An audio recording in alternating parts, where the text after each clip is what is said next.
বুড়িগঙ্গার কালা পানিতে সাঁতার শিখছস? হ ভাই, আপনাকে দোয়াই শিখে ফেলাইছেন। শোন, নর্দমার পানি তো রাস্তায়, কিন্তু আমার ফ্ল্যাটে এক ফোঁটা পানিও নাই। তোর ভাবি কোনো অতিথি আইলেই বাড়িওয়ালায় দিয়ে পানি বন্ধ করে দিয়ে দেয়, তুই পানি পাবি কই? মানে কি এই বাসায় পানি নাই? হ।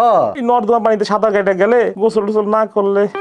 না না না, পারবি না, আইস না রে ভাই, আইস না। আচ্ছা সমস্যা নাই ভাই, এইটুকু ম্যানেজ করা যাবে। ওই 2 দিন একটু গোসল না করে থাকলে কোনো সমস্যা নাই। গাছ থেকে একটু গন্ধ টন্ধ আসবে, এই আর কি, এগুলো ব্যাপার না ভাই, ম্যানেজ হয়ে যাবে ভাই। তাহলে আমি আসতেছি, আগামী শুক্রবারই আসবো। কি করি? পানিও কোনো সমস্যা না। আরে সমস্যা তো আজকে 1-2 মাস ধরে সরকারি পাইপলাইনে কোনো গ্যাসই নেই, রান্নাই হয় না আমার বাসায়। গ্যাস নাই? ও ভাই, আমি আমি জানি আপনার বাসায় ইলেকট্রিক চুলা আছে।